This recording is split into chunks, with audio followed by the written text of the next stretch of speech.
Good morning. Meteorologist Lisa Green here, tracking wildfire smoke for you this morning as we continue to deal with that smoke hanging around the valley. And in some instances, it's worse because it's widespread with the red air quality or the unhealthy air quality that we're seeing today. So I want to go over what we're experiencing, talk about what we can plan for with this smoke moving through over the next couple of days. So here's a look at our camera right now in Fargo. You can see it is looking smoky in our shot.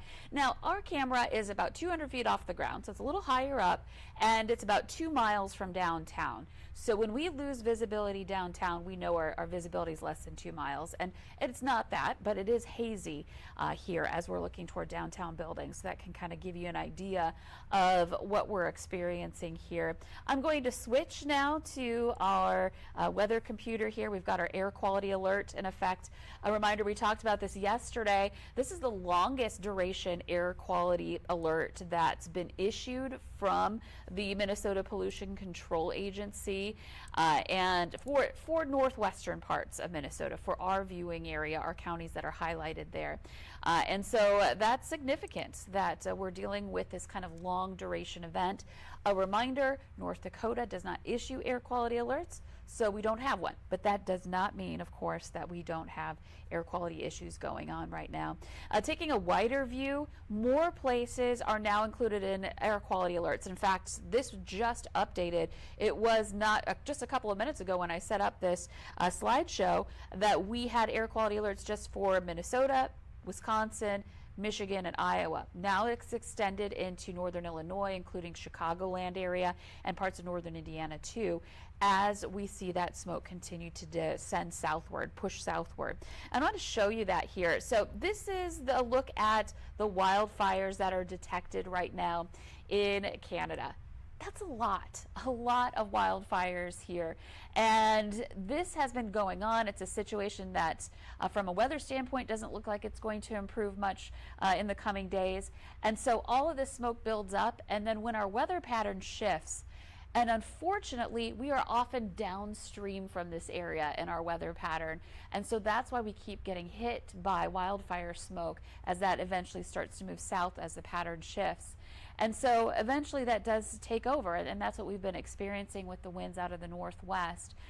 You know, it's a dire situation for them in Canada. I've had people ask me, you know, what's their problem? Why can't they put out these fires? Well, they're so remote. This is such a remote region, and it's very difficult to tamp down wildfires in general. And then when they're so far away from sites where you can get water, there's not really any infrastructure in a lot of these places. And then you get bad weather that helps to contribute to the growth of the fires. It's hard to control them all here in that northern part of those two provinces and even northeast of Winnipeg. A comparative example, we have that ongoing wildfire in the U.S. down by the Grand Canyon that we are able to get to, but it's still going even after it burned down some historic buildings on the North Rim not too long ago. Firefighters are still working on it, so it takes time. It's not an easy solution, I guess, is my point here. And unfortunately, this has become a regular thing heading into the summertime around the valley, and of course for the folks who are dealing with it in Canada. So that's where the fires are detected, and of course that's where the smoke is detected. This is our visible satellite picture. I have it on the black and white version because it helps to show the smoke better. The bright white puffy things here, those are the clouds, and that's what the satellite's seeing. But where you see this kind of feathery looking gray up in those same areas where I showed you those detected fires, that's the wildfire smoke. You can see some plumes drifting southward here, another plume kind of following along this area of cloud cover too. And again, that has drifted south into our region and beyond. And I'm going to expand the view a little bit more because you can make out those gray areas as well on this expanded view of this map. And so again, Wisconsin, Iowa, northern parts of Illinois included in this air quality alert now. And there's a front here. You can see where that happens to be with the rain and the clouds across other parts of the Midwest. That's going to continue diving south, and that's going to continue opening up areas where we're going to see the wildfire smoke kind of fill in as that front leaves. So we could see Canadian wildfire smoke in the southern part of the U.S. So something that's being watched as this event continues to unfold. I'm going to take a look at just an overview here so you can see it full screen. Might be a little bit easier to see those grayer areas where we have the smoke as opposed to the bright white cloud tops here. So again, tracking lots of smoke. It's affecting us. It's affecting our neighbors to the north, our neighbors to the east and to the south, potentially here in the coming days. And we're right in the thick of it right now. You can see that visibility is lower in Fargo. In I-94 in Fergus Falls, I've been watching this DOT cam for a while. It's okay visibility at the foreground, but as we look down the road, you can see it gets quite murky with the smoke that's impacting drivers there. So it's not necessarily going to, cause trouble for travel as far as visibility is concerned. I mean, it's lowered, but it's not like it's dense fog or dense smoke. But it's still something that to keep in mind as you're traveling here today, that you'll be traveling through some smoke. And again, we talked about this before about, making sure your air conditioner in your car is set to recirculate instead of drawing in the smoke from your vehicle. I'm going to take a quick look at the UND Skycam. Looking a little bit hazy there, but not terrible in this particular view from Grand Forks. So let's pull up the next graphic. We're looking at our visibility reports. Again, reduced where we've got smoke and issues with that reducing our visibility. Grand Forks at the airport, we're down to 2 miles, 3 miles in Fergus Falls and Gwinner, a lot of places in that 2 to 5 mile range here in the valley for visibility. And there's that air quality index map. Again, this is something I want to emphasize too. This map is a computer generated map. It interpolates where the air quality is what it is, I should say, based off of plot points, where we get sensor data from. And the EPA, and this is done through the EPA, and the EPA is not officially pulling in sensor data from the Devil's Lake area. There's a sensor there, but not officially pulling in that data. So that throws off this computer-generated map, and it makes it look like, well, there's a big hole here, even though we know that we're having trouble with wildfire smoke there. And we know that we have that trouble as well north of that area. And so that kind of throws off the map. So keep that in mind when we show this to you. We don't have control over this, but I do think it still is valuable and can tell a story, and we can kind of explain that to you when it is affecting our view here on what the air quality is. And so looking at air quality in that orange to red range, so that's unhealthy for sensitive groups, and it's in that unhealthy for everyone group in the red yet again. So here's a look at our air quality forecast. We're going to pull this up full screen. Again, when we get into the red range, that unhealthy range, that means it affects everyone. And so you may notice my voice has gotten a little scratchy over the last couple of days. You may notice your eyes might be irritated with that smoke. And it really affects, of course, our sensitive groups, those with heart and lung conditions, older folks, children, also impacted by this a little bit greater, people, again, with certain health conditions. And so if you are one of those sensitive folks, this is the time, anytime we're in the red, where you want to find ways to stay inside and make sure you've got your windows closed and you're kind of sealing yourself off as much as possible from the smoke during this time. Of course, once it moves on, air out your house, let in some fresh air, but now is the time to kind of hold that off. And hopefully you've got a portable air filter. I was talking about this morning on the Valley Today. I actually have a story on our website and the video from it where we talk about portable air filters, and I show you how you can build your own so you don't have to go out and buy one with items you may have at home. You can check that out right on our website, valleynewslive.com. I'll also be posting a final story on that on our social media pages as well coming up here in just a little bit. So something to keep in mind here, again, as we are dealing with tough air quality. So again, in the unhealthy range, if you are, just your everyday person, what you should probably be doing here is what's recommended is that you limit outdoor exercise, that you are making sure that you are not overdoing it when you're outdoors. And that means, don't go for a 5-mile run when we're in the unhealthy range. And even, just going out to mow the lawn, exertion over the course of several days can be an issue. So this is a long duration event, and with it lasting for days, it has the potential to have an increased risk for adverse health effects on people when we're dealing with this. So again, want to limit our time outdoors if we can and spend more time in your home where hopefully you have better air quality filters for your HVAC system, and perhaps a portable air filter for your rooms as well.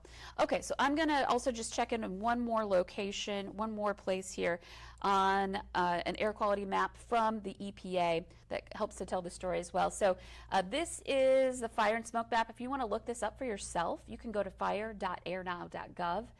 And each one of these dots shows a sensor. Fargo, the EPA sensor there, 164, that puts us in the unhealthy range again. And notice we have been that way for some time.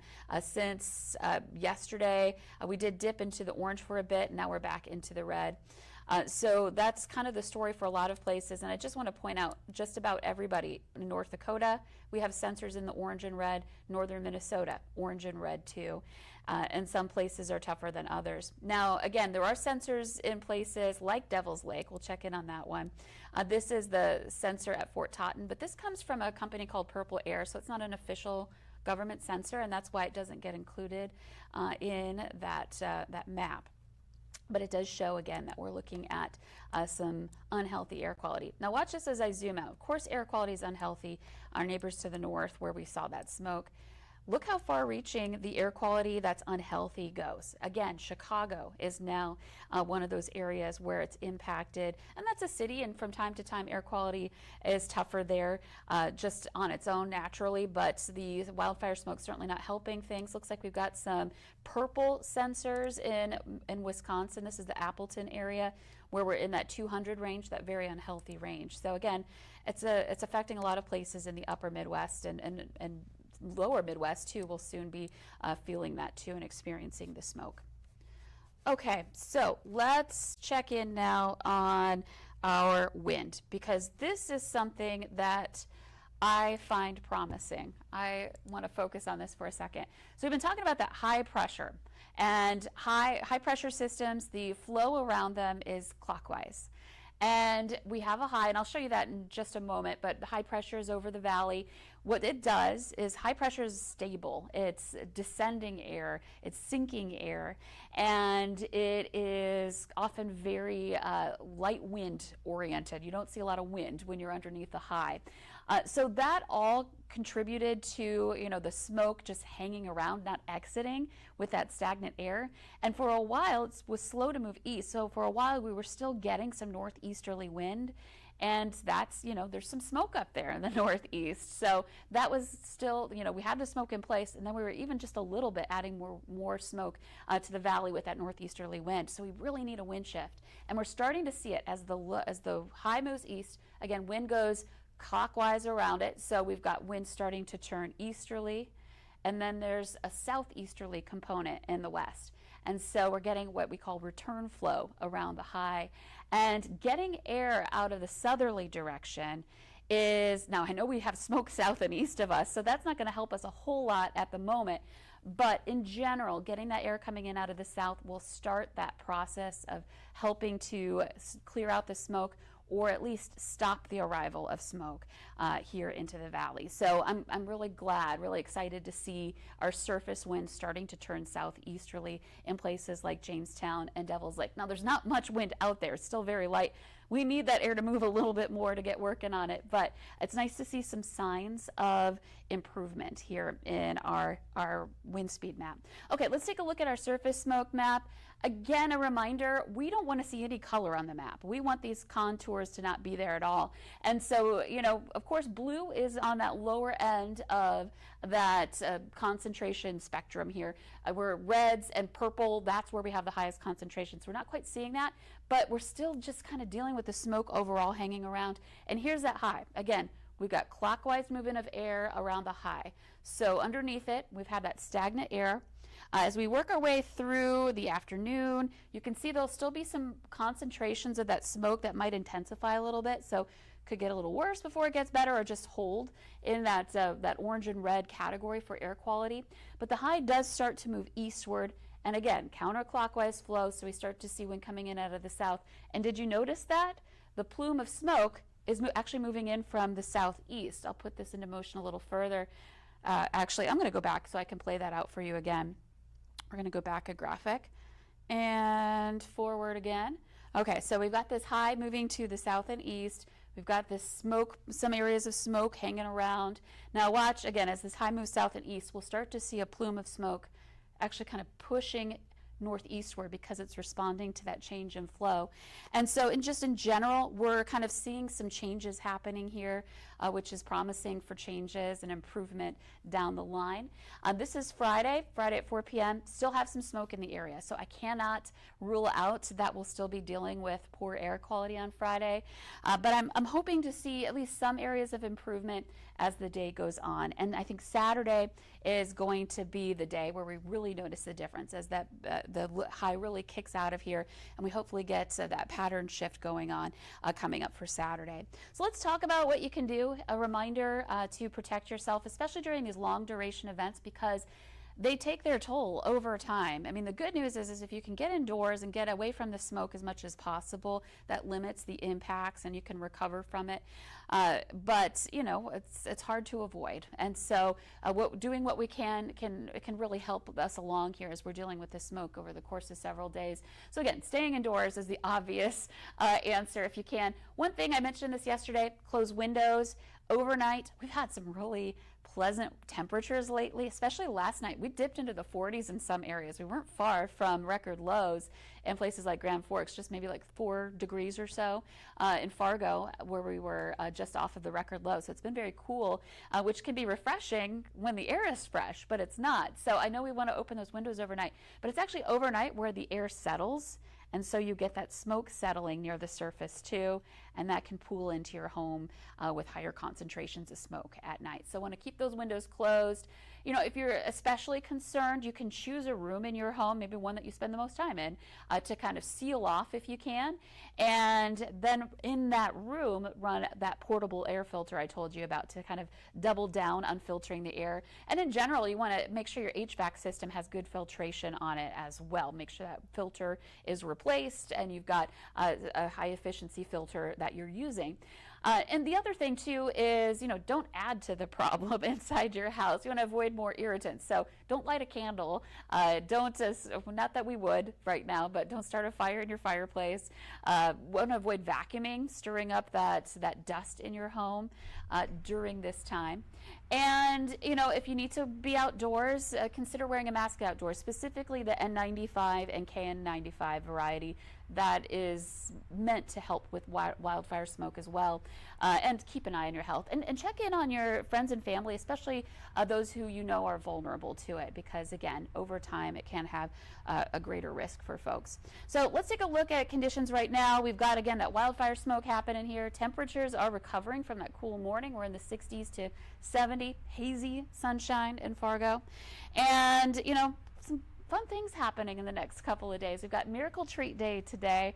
I've actually already had a blizzard from Dairy Queen.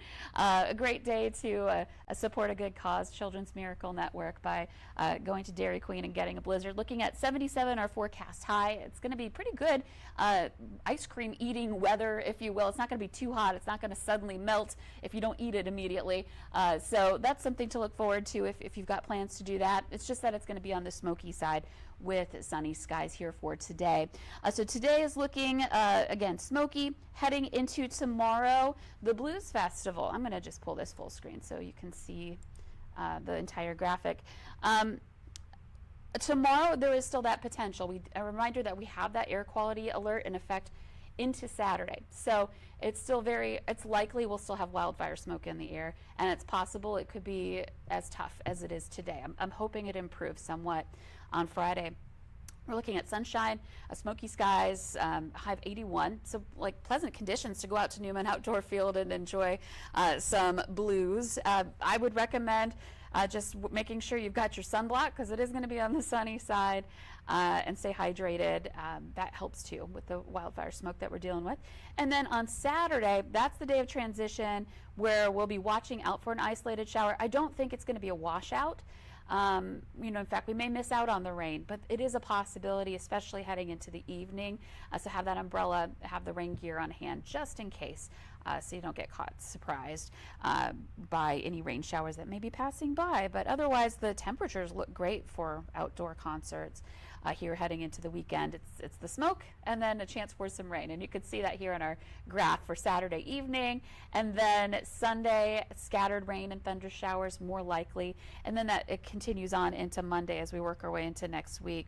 A rainfall potential for the weekend. Not all the models are in agreement here, so I want to stress that some are keeping it low chances, and some are showing, a half inch of rain or so possible by the time the weekend is over, but still lower amounts compared to what we've seen in recent severe weather events. So again, a reminder, air quality alert continues. We are still dealing with smoke. Air quality still in that unhealthy range and will likely stay that way for today. Otherwise, it looks like a pretty nice day. We're looking at warm temperatures and some sunshine coming up for this afternoon. So try to enjoy the day. I hope you stay healthy and safe. I know it's annoying to deal with this smoke and it's physically irritating, but there is some relief in sight coming up for this weekend. So have a great Thursday, and we'll talk again tomorrow. We'll do another update. The evening crew will do a couple of updates, I'm sure, on our forecast here, and then tomorrow I'll be back to update you as well on how the smoke situation is looking, and in addition to that, so we'll take a look at that weekend forecast on our Friday. Have a great day.